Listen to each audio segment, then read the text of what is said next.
Hi, welcome to Get Used to It. I'm Sheila Kuehl, and I help us thread our meandering journey through these shows with our wonderful guests. And today we're doing one of those only one guest because she's so interesting and special kinds of shows. And my guest today is Jackie Goldberg. Jackie Goldberg, who was a teacher, who was on the Los Angeles City School Board, who was on the Los Angeles City Council, and who for the past 6 years has been in the California State Assembly and is now termed out. What's next, we wonder? Welcome, Jackie. How you doing? Good to be here. I'm glad you're here.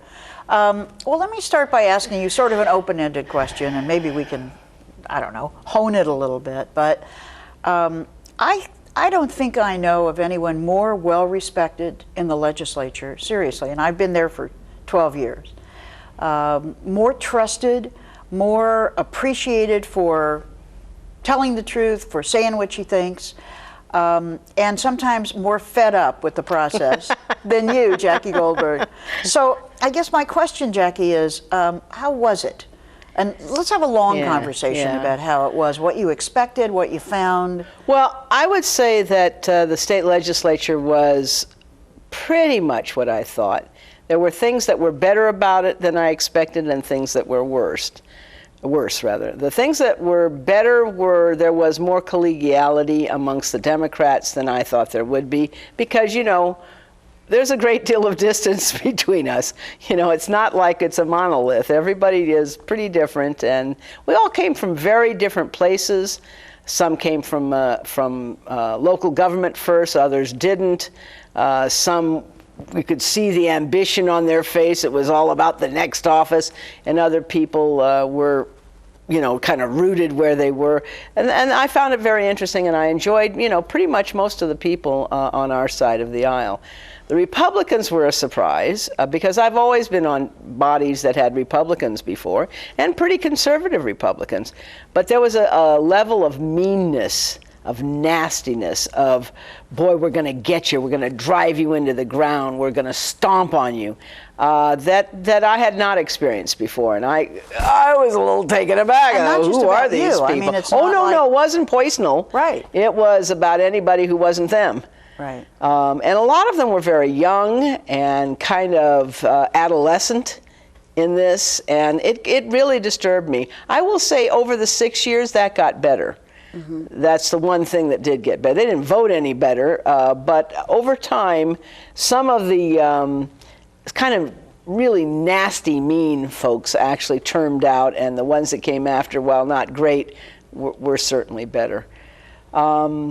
What else? I think the biggest surprise to me is that the lobbyists were the constituents, not the constituents, mm-hmm. and that when you were doing a bill, you had to get the lobbyists on both sides together, mm-hmm. and when they all came together, then you had a bill. That was really shocking to me. It was shocking to me that so few people read the bills before they voted on it. It was shocking to me that some of them didn't read the bills before they presented them in committee and had their name on them. Their own bills. Their own bills. Right. I found that was just, I mean, that's more chutzpah than I've got. See, I have to go in with a bill like I've read everything about it and know everything about it and everything that went before it and what we hope will come after it, you know. And I assumed everybody was doing that when I became a chair of a committee and saw people come in, and the very first question that was asked them, they turned to the deputy and said, or the sponsor, and said, "What do we think about that?" You know, I thought, whoa. So those things were surprising. On the other hand, I think that the legislature does not deserve the bad reputation it has. We do get a budget done every year in spite of the heavy partisanship and the kind of struggles between the House and the Assembly and the Senate. I mean, there's all kinds of struggles. We do pass some pretty significant legislation really every year in various areas. So I think there's a lot of stuff that's attributed, and of course Schwarzenegger doesn't help when he continuously maligns the legislature. This doesn't help, so that people think it must be true because the governor is saying it. Right. But on the whole, I think that Californians should be proud of their state government. It pretty much works. It pretty much works the way it's supposed to. If we could get money out of it, that's why I'm supporting the Clean Money Initiative, but if we could get money out of it, I think it would work even better, and that's even more important on the federal level. But it's certainly close. It's very important on the state level, too. Well, I think the issue that you were raising about people not really understanding their own bills or not really knowing in a committee, you know, what they were going to vote on, some of it is, yes, they haven't read it, although the Democrats at least are on so many committees. You know, those of us who do read the stuff, when we go from the Tuesday morning committee to the Tuesday afternoon committee, and you think, gee, I hope my staff made a note, you know, on one or two of these, because you don't actually have the chance to keep up with so much of it. But I think term limits is a much bigger problem in the Assembly, because you're getting people who've never done this before. In the Senate, at least most of them came from the Assembly. For better or for worse, were Assembly members. So at least they know what the work is kind of going to be. They might have chaired a committee before. But that deer in the headlights look, you know, that comes from there not being any way to be trained for it.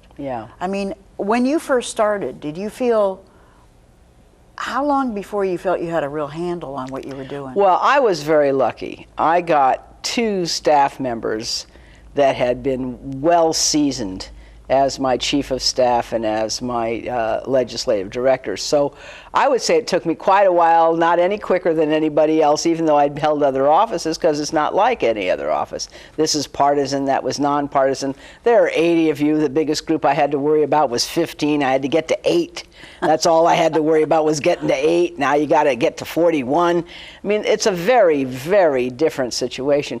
But I have to say that Wendy Natsina and Sophia Kwong saved me on a daily basis until I finally figured out what the heck was going on.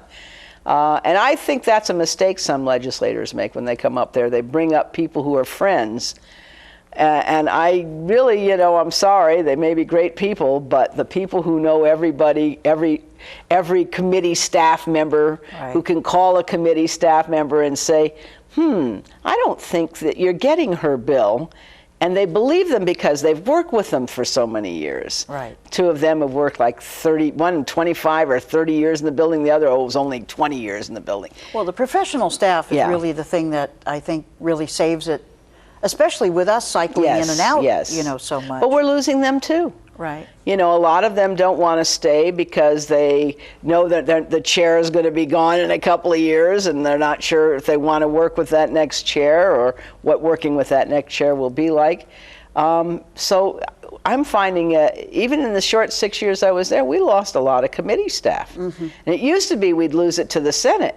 Now they're going outside to the third house, to, you know, and I think, first of all, just on the constitutional level, there's nobody who should be able to tell me who I can vote for. And that's what term limits are. Somebody else is telling me who I get to vote for. Well, at least they're telling you who you can't vote for. Right. Well, that's telling me who I can vote for. Exactly.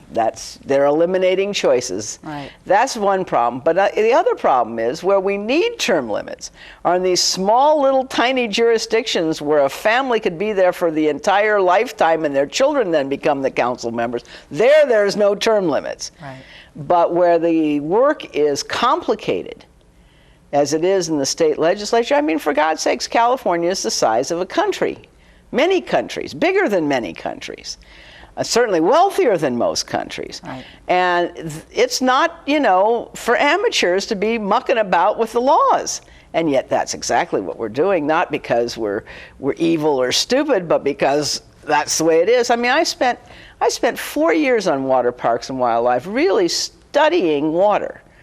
It's something you know a great deal about now, and you know, and I was just getting pretty good on it. and now you're gone. And I'm gone. You know. Well, water is a very good example Yes. of, you know, kind of what the problem is. I mean, it's funny. Here we are, like 1/3 of the gay caucus, but we're, you know, this is what we do. Yeah.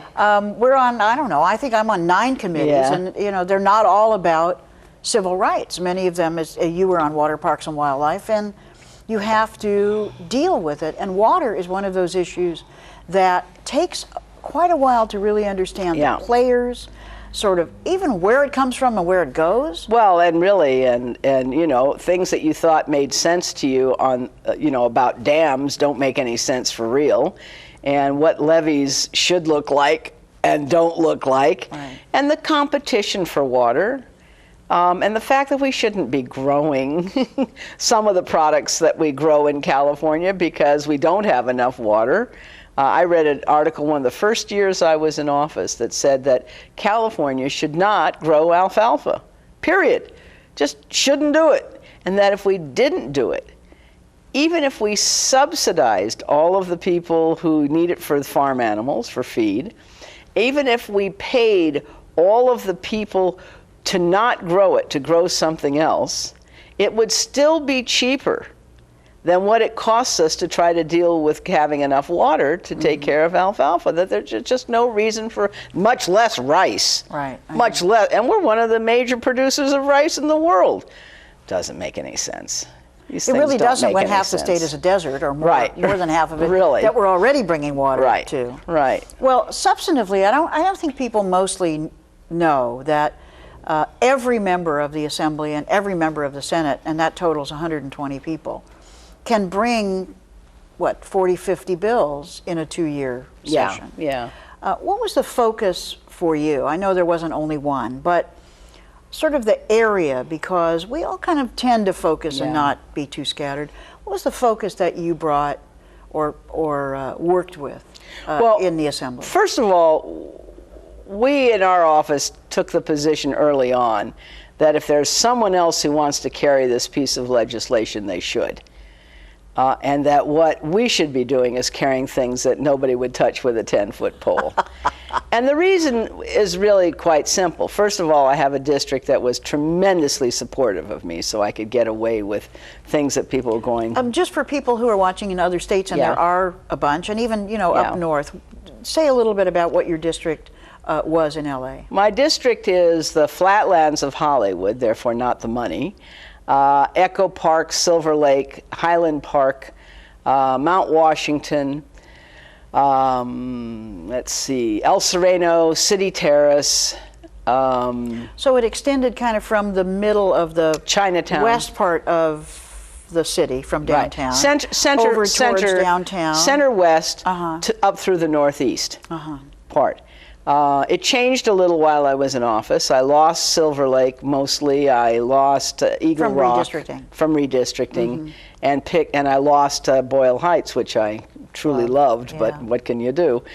But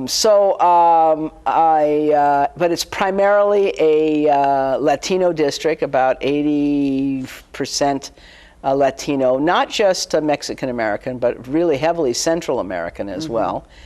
Have the largest Thai community, the largest Chinese community, part of the Korean community. I have a large Armenian community, first generation Armenian community. Have just a tremendous diverse new immigrants to Mexican American families that have been here for 4 generations. The perfect district for a white Jewish lesbian. Right on, right on. How did you do that? Well, I started out in the school board, and we developed a relationship, and they, the fact of the matter is that a lot of people think that there's a lot of racism amongst people of color. They're anti-white, or they hate whites, or something like that. That is about an inch deep. What they really want to know is, are you with me or you're against me? Right. If you're with me, I'm your friend. I don't care what you're, because I've run against Latinos in this district and beat them. But I beat them because I was a known quantity that did look out for my district. And my district's pretty low income, has a little middle class, but it's pretty low income. And, I had a 22-year relationship with these folks. So that, and people in my district, until recently, didn't move much. They had an apartment or they had a little home and they stayed in it. And their children grew up in it, and their children stayed in the neighborhood or stayed in it. I mean, so it was fairly stable. Before the end of the military-industrial complex, which really fed the economy of Southern California, and particularly Los Angeles, the area was actually a little better off because these folks were not working in actually aircraft industry, but they were in small tool and die shops making pieces for the pieces that made the aircraft industry. And so while they weren't in unions, for the most part, they were stable, pretty well paid, with benefit jobs that required some skill. And it was a pretty stable community for the most part. Well, then, boy, all up for grabs. And now, of course, with the housing market boom, people are being forced out of neighborhoods that 2 or 3 generations of their family have lived in. It's really awful. This gentrification is really awful in my area, and it's making it impossible for people to find any place to live. They're going further and further east, or they're going up into Antelope Valley. They're now long commutes. They don't have cars, so they're taking these long commutes on trains, and they're having a hard time. Healthcare used to be not a big issue in the district. Now it's probably the number one issue in the district. Well, I interrupted you because you were saying my district is so good, I could virtually do anything I wanted, and the bills that we decided to carry were the bills that, as you put it, no one else would touch with a 10-foot pole, which means a bill that really wants to kick the can down the street. So I did things that I loved, which were education bills, most of which were vetoed by both Democrats and Republicans, which annoyed me, because neither of those governors, frankly, knew a lot about education, and I actually knew quite a bit about education. So that's a pretty, that's my biggest disappointment, is that we've changed almost nothing in the insane way we're doing public education in California, and in the country, really. It's all been captured by right-wing think tanks, and it's really dreadful. But then I did a lot of things that had to do with workers' rights and workers' needs and necessities. I tried to do some things in the prison reform stuff, most of which I couldn't even get a 41-vote bill on, but that's because they knew the governors were going to veto them, and they didn't want to stand up for them, even if it, wasn't going to get passed. Even, that was a disappointment too, that people weren't willing to vote what they believed on certain issues. And not all. I'm not cynical about them. I think actually I was more favorably impressed than I expected to be with the people there. People stretching to... People stretch. People stretch. But not on criminal justice, man. I'm telling you, it's not on criminal justice. It's like being soft on communism. You're soft on crime. Well, who's soft on crime? Nobody's soft on crime. There are no pro-crime lobbies. There really are. And we're paying the price for it in terms of overcrowding of the prisons, nonviolent offenders being put in prison, and phony for longer baloney, and longer times. Well, and phony baloney looks at reform of the prisons. This plan that we got last year was nothing. I know. Well, that was actually one of the disappointments about Schwarzenegger. I had no illusions. I knew he was not who he said he was in his campaign.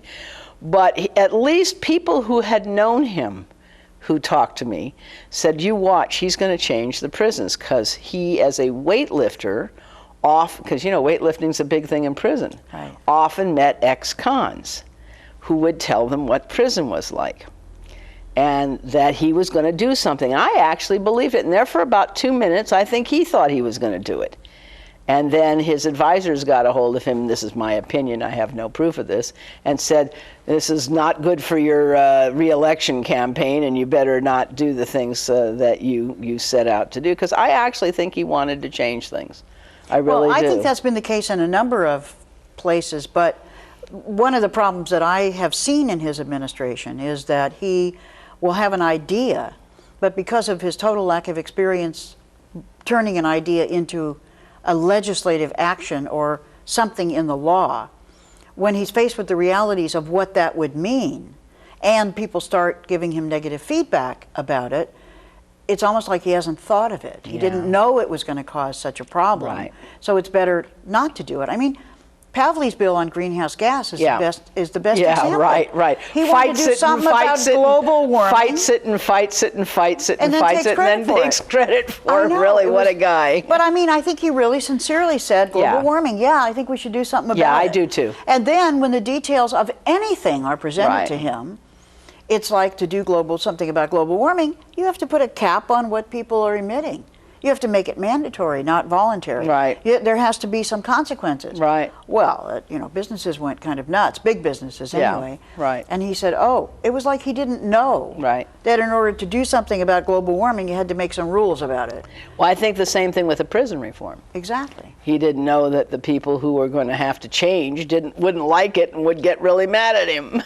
Yeah, that's really hard for a governor that just wants to be really popular. I know. Well, but we all like to be popular. The truth is, it's true. When Everybody you say does. you have a great district, that's really one of the things I'm also grateful for. Is that you can go out on a limb for a principle, not just to make points with somebody, but principle. I mean, I think that you're thought of as one of the more principled or most principled people in the legislature. And that's not as rare as people think. I mean, there would be a struggle about who is the most principled Well, there are a lot person. of principled people. Absolutely, but I think we do have permission from our districts who care about the human factor. Right. And my district is well enough off to be able to want to support it.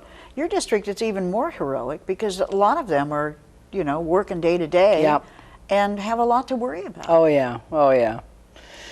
It's a struggle in my district these days, more so than when I started 20 years ago. More so than when I started 20 years ago. Yeah, it's a big economic struggle. And also, all this anti-immigrant stuff. Well, if you're a Latino, the idiots who spread this vitriol, they don't care if you're really an immigrant or not. They're really anti-Latino. Right. Because that number is too big and scary, and maybe it'll take over something they wanted to hold on to. And so they say immigrant, but they mean Latino. And believe me, Latinos in my district know that. They know, and so do the Thais, and so do the Chinese, and the Vietnamese, and the Cambodians, and the Laotians, and we don't have too many Hmong, but that's in Northern California. But they all know that it's a buzzword for a racist attack. Well, and of course, whatever the immigration group has been, there's always been pushback. Oh, I mean, our relatives certainly got some pushback. Oh, yeah. John Steinbeck's last book was called America and the Americans, and I don't know if it's a very widely read book. I haven't read it. But in it, he had a sort of a chapter about immigration. And he started out the chapter by saying, I bet the first guy that jumped off the Mayflower onto Plymouth Rock turned around and said, okay, this is my country, the rest of you foreigners, go home. Yeah, really. And I think, it's a point. Right. Because every wave really participates in turning around and saying, I have mine, but I don't want all these other new people. Well, Nina, that was the sign at the turn of the century, no Irish need apply. And in the Midwest, that was the sign. They just wrote the letters N-I-N-A and put it in the window of the store or the business. Right. So it's been really every group's. The problem is that people have short-term memory loss. They don't remember that it happened to them, and that in fact it was the immigrants really. Are everybody here? There's really sort of no one here who wasn't an immigrant. We even believe the Native Americans walked across the Bering Strait from Asia, for God's sakes. So, but I think that's been really disturbing and hard for the people that I represent, this newest wave and this newest attack. Because they know darn well that it isn't just immigrants or immigrants without papers that are really under assault. Well, and it's an issue for the legislature in various ways. Right. Not only Gil Cedillo's bill about driver's licenses, but I, just in the last couple of weeks of session, when Deb Ortiz was talking about how some counties were saying they could not serve people who were undocumented in their emergency rooms. Right.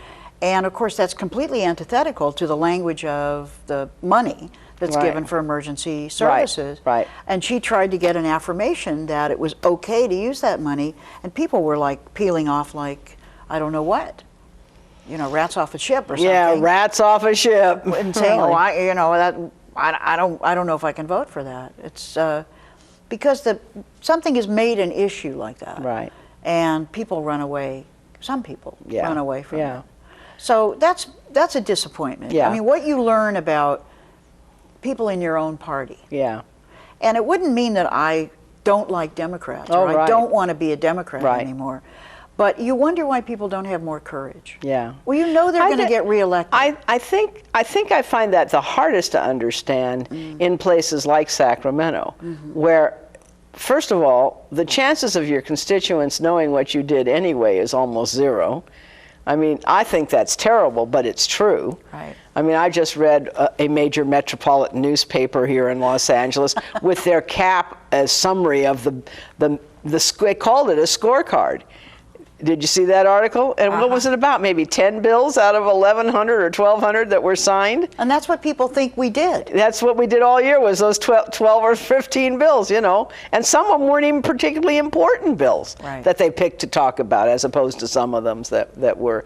So, you know, so it's a secret what we do up there anyway. Well, it's the same thing about the vetoes. Yeah. Because I think where people say, oh, well, the governor signed that, or the governor signed that, somewhere there has got to be a really public list of all the environmental bills that he killed, and all the human rights bills that he killed, and all the education bills that he changed, bills, or killed. You know, where there could have been some real change in this state, necessary change. And the process that we go through, it's a very exacting process. It is. I can't have a thought and bring a bill and it becomes the law. Right. You know, it's not, and it is lobbyists, but lobbyists have another name sometimes, which is advocates. Yeah. You know, I mean, lobbyists to me are the people who get paid to do it, but even the advocates are lobbying. Right. No, it just never, that particular part of it just never occurred to me how big their role was. Yeah. I mean, I'd been lobbied plenty in city council, but you know, it's usually about a project that they wanted you to vote for the entitlements for or something. It wasn't about, you know, taking the landlord's side against the tenants again, you know, or not supporting some consumer protection that would make people safer when they use products, you know. I remember breaking into tears one evening. Just really, what can I tell you? We were you and I both cried more on this job than we ever have on any other just job. about anything else. But Gloria Negrete McLeod, about 4 years ago, had a small bill because there had been a rash of swimming pool deaths. And her small bill said that before a house with a pool was sold, you had to do one, and she had a list of like 50 things. The most expensive of which was to put a pool cover with an electric lock on it and blah, blah, blah, blah. The least expensive of which was to buy for about $8 or $10 at a hardware store a latch that you put on your front and back, any door that leads near the pool, that rings when the door is opened. And you know, I priced it. It was about $10 or $12, and if you couldn't do it yourself, it was maybe $25 more to have some put it on for you. Although it really was just a couple of screws.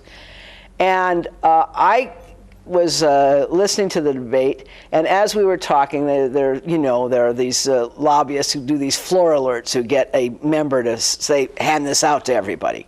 And so the real estate folks, California Real Estate Association, handed out something that said, kill this bill, it'll cost tens of thousands of dollars to do this, it'll increase the price of home, it's a bad bill. And I stood up and I said, well, hold it. I actually went and priced the least expensive thing you could do and meet the entire requirement of this bill.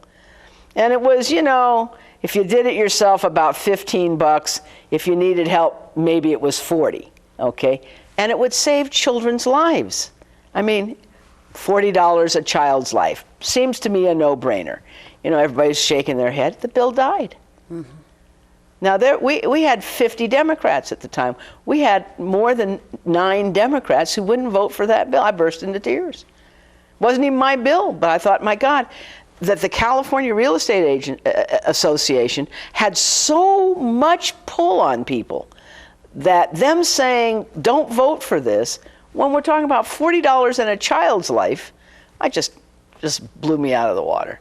Well, I was very disappointed at the courage quotient. Yes. In the Assembly, somewhat more.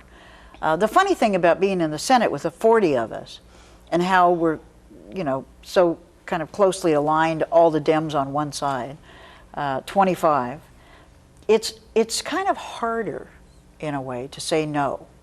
because I can tell. So many of the things I thought were just disgusting bills that you guys sent over had like unanimous votes. How could that possibly be? I beg your pardon. What How do you could mean, that disgusting bills? possibly We don't send you be? disgusting bills. We might hope that you're going to clean them up a little bit. I mean, people say, well, what do you think about a bicameral legislature? I mean, is it a good thing to have two houses? And I have to say, I've never experienced a legislature with only one house. Maybe you are more self-correcting, but when we do with the bills and we start hearing them right away, right after they're introduced, we have our first analysis and we think, well, this is a work in progress because in the first committee it is, so let's keep shaping it because the idea is okay and it's there and whatever. And so by the time it gets over to you. Yeah, and the same in reverse, But it is, you're right, it is disappointing. I want to talk a little bit more about education from that point of view, or any point of view you want. But let's start with that. I mean, everybody thinks they have an idea about education. Right, because they went to school. They went to school, that makes them an expert. Absolutely. Or they have kids in school. And that makes them even a greater expert. So they get to the legislature and they want to do something about education. Now, mostly everybody means the same thing, Dems and Reaps. They want to improve education as they see the improvement. And people have a lot of different ideas about what that means. And then it's very fractured. But you were the chair of the Education Committee, the notion being maybe some of that can come together into some kind of reform. What was your experience in seeing anything happen for education? Nothing happened for education that was very good. The truth of the matter is we've never had a serious discussion, at least not in recent times, about what the purpose of education is anyway. And that's overdue because we have the 20th century version was to get people off the farm and ready for factories. Factories gone, farms are gone. Now what do? We had prepare the people to work on assembly lines. And you can tell that schools were designed to do that in the 20th century because we cared about tardies more than we cared about almost anything. I mean, you got one little line for your grades, right? For each class, for each secondary student, right? One little line. You got a letter grade, you got a grade for how much effort they put out, okay? And then how many times they were absent and how many times they were late, okay? Not in the seat when the bell rings, you are late. See, everyone knows the rules. Okay, why? Assembly line couldn't start unless everybody was in their seat, okay? Now, that's just not true in the modern workplace. In the modern workplace, it almost doesn't matter at all what time you get there or what time you leave. You have a certain amount of work that has to be done. It's not done any more alone. It's done in groups and work groups. We do nothing in schools and work groups except at the very most expensive private schools. And so students, no matter what they're going into, a profession or just a job, have no experience in problem solving. We don't ask them to do any problem solving. We don't ask them to look at the whole picture. We don't ask them to become lifelong learners because the reality is they're not going to be in the same job forever. That job isn't going to even exist in a few more months or years. Which is why they need to be lifetime learners. Exactly. Right. We don't discuss any of that. We don't talk about oral communication. In fact, if you talk to me and I talk to you, that's cheating. You know, I'm going to get a big red F on my paper if I problem solve with you about something. So there's this total disconnect between the contemporary workplace and schools. Now that happened last century too, but there were commissions and people studied it and there were conversations. The Ladies' Home Journal started the conversation about what should 20th century schools be like in 1913 with some articles that are wonderful that I use all the time to get people to think maybe we should do that again now. But we're not. We're paying, it's like we're in the process in California, and really in most of the country, we're this close to perfecting the very best 20th century school system. We're very close. But the problem is, it doesn't fit the needs of the society. It doesn't make people questioning and conscientious participators in the public life, in the public dialogue. It doesn't make them ready to be able to learn new skills. It doesn't make them able to work in small work groups. I've been meeting a lot in the last 3 or 4 years with Orange County, San Diego County, and LA County business groups. because I feel very strongly that they have a role to play that they're not playing in this dialogue. And I've been, agitating them to get involved. And they all tell me the same thing. They don't really care kind of too much what skills the kids come out of from school. Can they communicate with other people? Are they honest and not going to cheat or lie or steal? Can they basically read and write? And, do they have some sense of how to go about looking at a problem and solving it? Well, but there's been a cross-purpose kind of issue that's come in, especially since 1994 when there was a revolution in who was elected to the Assembly, when the Republican Party became ultra-conservative in terms of the people that it was sending to the legislature. Now, that's no excuse since we've been in the majority since 1996.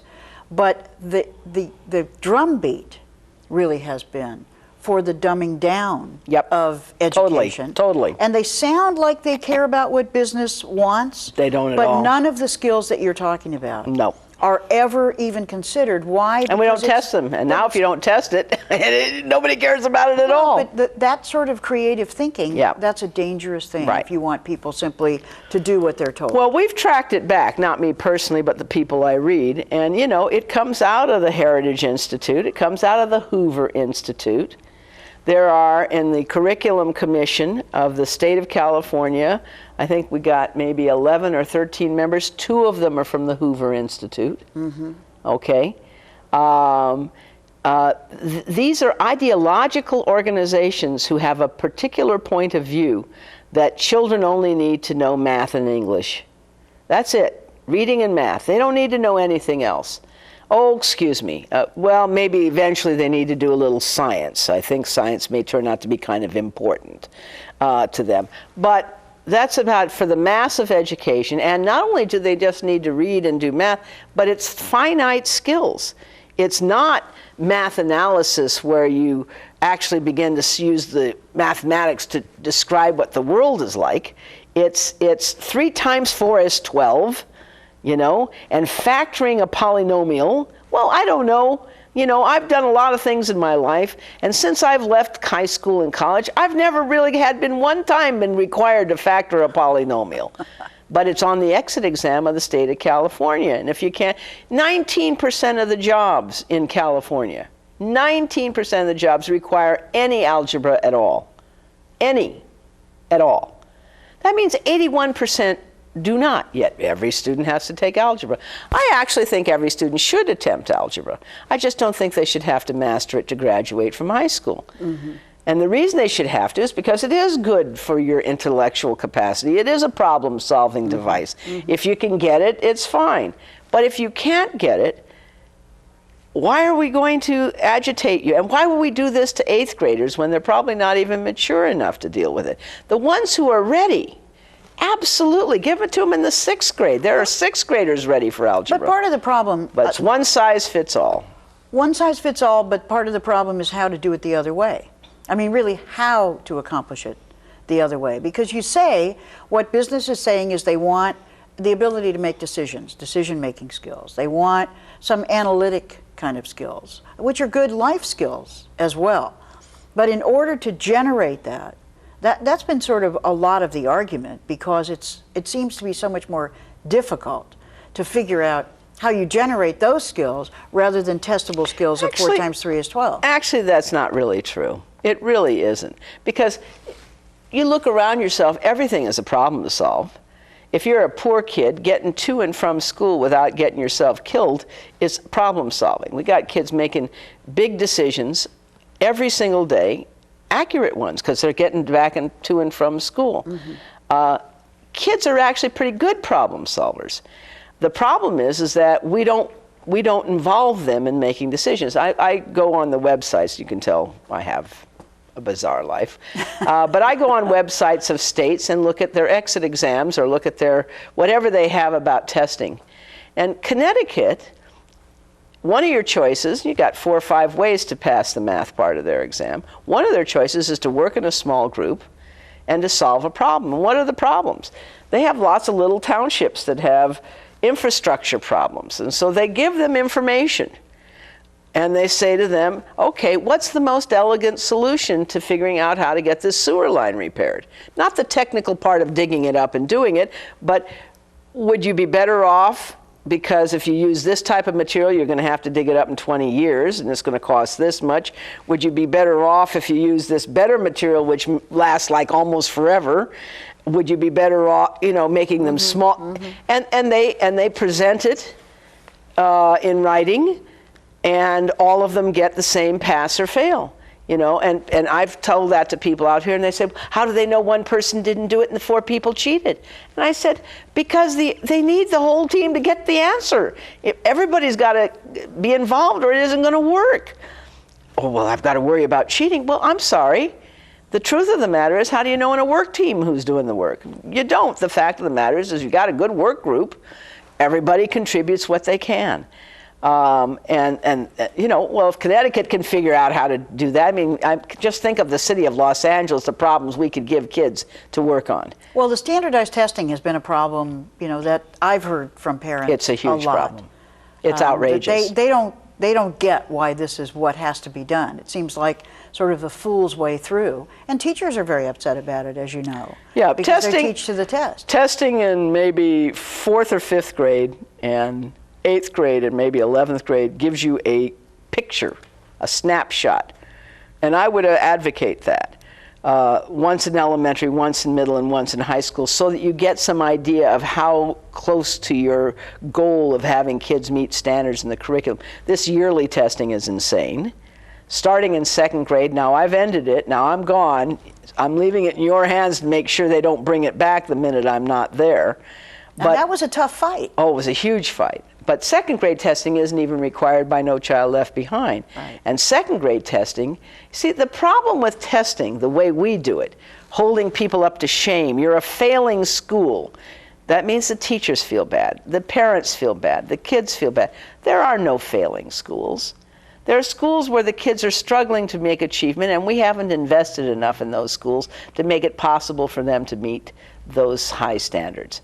The failure is in Sacramento, in not sending them enough money and giving them enough leeway to do something about the problems. Not the failure, there are no failing schools. There really aren't. And that whole business, what it does is it means nobody wants to go into teaching. So where are you going to get the next generation of teachers? It means we have, for the first time in the history of education in this state, teachers retiring at 61 and 62 and 63. Now you have to understand the way the state teachers retirement system is set up, you don't wait till you're 65, you lose big bucks forever. So they're fleeing when they retire at 61 and 62.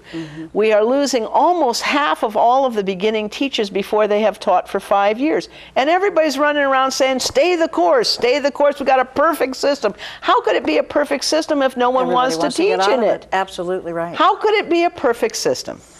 And yet the teachers are the heroes of life. Really, I mean, truly. you were a teacher and you certainly knew it up close and personal. Oh, it's the best job I ever had.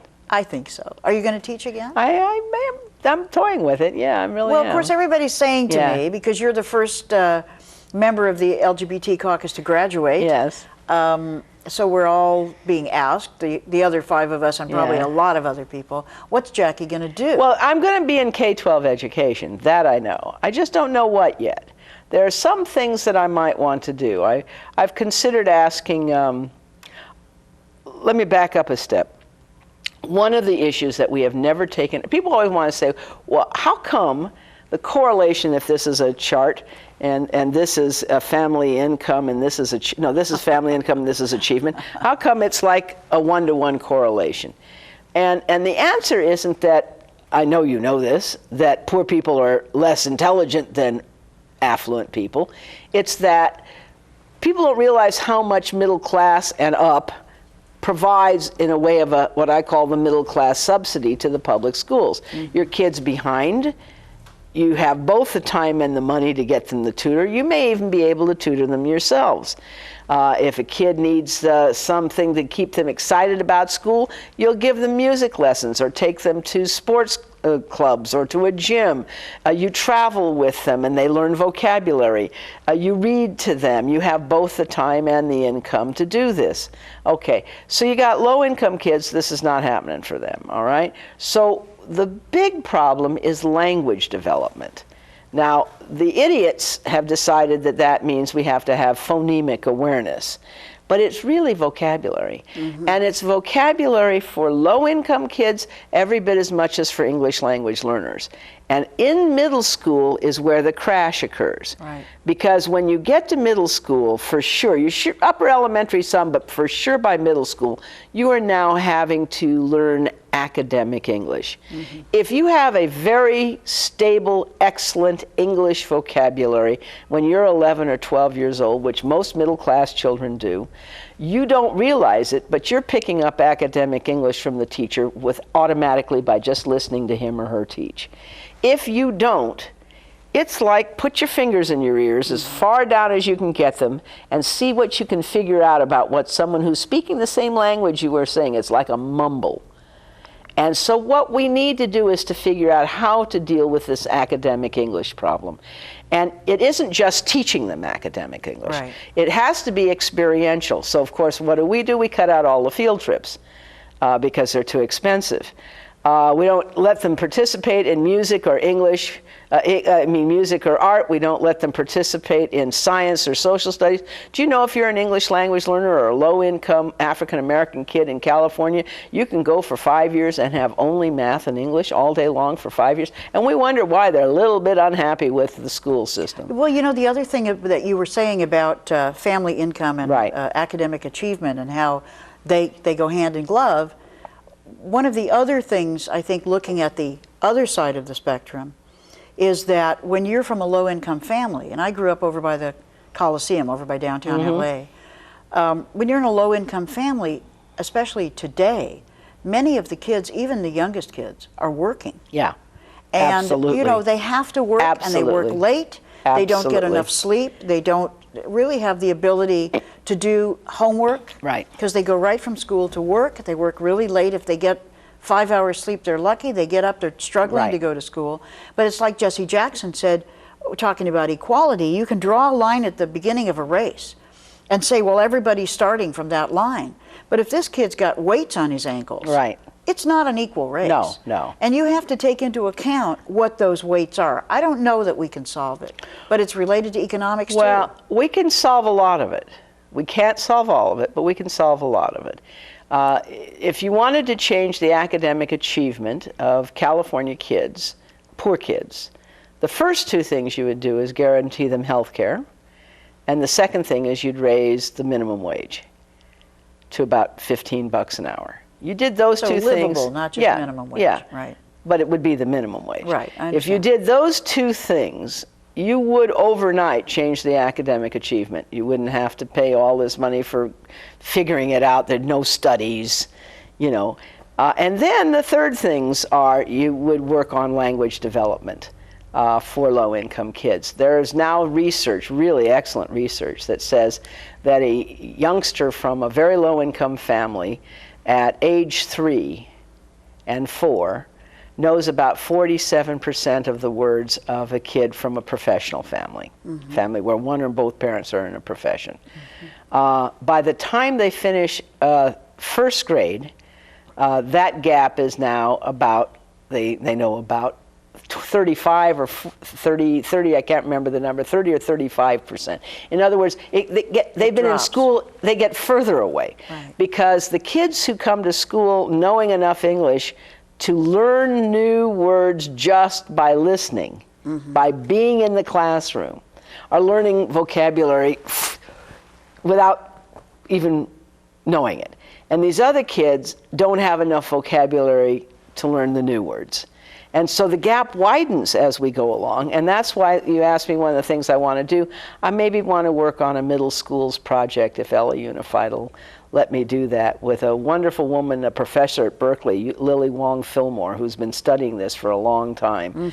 And I'd like to see if they'd give me a little money to have her come down and let me work with some teachers and some parents and some folks in the upper elementary grades and the middle schools to see if we can fashion a academic language development program that by the time kids get to high school, they have gotten enough academic English to maybe take advantage of the high schools. Why are so many kids dropping out? Dropping out because they don't have the first friggin' idea what anybody's talking about when they talk to them. Mm-hmm. You know, it's like me, you know, you give me a physics book and I can read every word that's written in English, but if someone says to me, okay, summarize what you just read.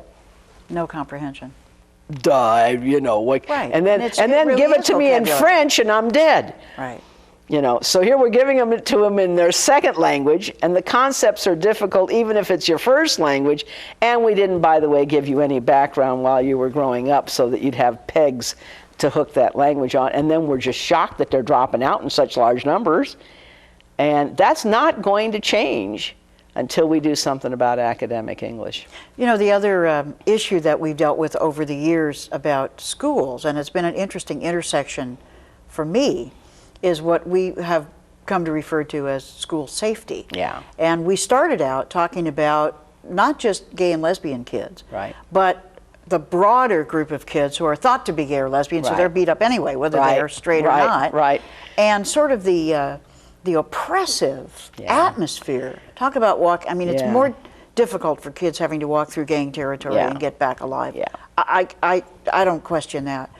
But just the safety in schools of our kids. Oh yeah, no, our kids have a hard time. And it led to and there's this whole business about that's so gay and all this other stuff is put down to anything that's so gay. But it seemed like the right wing went cuckoo bananas. Yeah. Whenever there would be anything about our community and schools. Well, that's because we were recruiting. Of course. And I kept telling to them, this is the most difficult recruiting that any group has ever had. Okay? Let's hear the recruiting poster. You have no legal rights on the federal level whatsoever. It's actually legal to discriminate against you. It's illegal for you to not be able to adopt children. It's illegal for you not to have any benefits from Social Security. It's legal for people to hate you. It's legal and acceptable. It's considered freedom of speech for them to say that you're a pervert and that there's something seriously wrong with you and that you're going to burn in hell. This is a very difficult group to recruit new people into. It's true, and no wonder none of the recruiting posters have worked. I know. You know? We've got them up everywhere. Come be discriminated against. Right. Well, be hated by your family and your church, you know. But you know, one of the bills, of course, that you'll be greatly remembered for, and I won't say mostly because there have been a number of very good things, but it really has to do with the domestic partnership. Yeah, that was a big moment for me. Because Carol Migden, you know, started it out. Established the ability that we would have to register as domestic partners, and I think we had 4 rights at the beginning. Yeah. You know, you could go visit your partner in a hospital room, etc. Which was an important right to me because I had surgery before that happened, and my partner had to go through a lot for her to be able to make decisions for me. But tell me about that bill and how that felt. Well, that was quite an experience. And first of all, I mean, I think we need to say very clearly that the whole LGBT caucus was involved in that bill, not just me, and whole bunches of people who are not in our community who are legislators were, I mean, I can't tell you how many straight legislators came up to me and said, well, now I've been talking to this one, I think I've just got them there. So this really was an effort of a lot of people. I had the joy and the difficulty of being the shepherd finally to doing it, but I certainly could never have done it if it was not for all of the folks who came forward and all the people, all of you out there who wrote letters, and there were just amazing things. Legislators standing up and talking about a gay brother or a gay sister, or talking about gay children that they had that none of us knew about.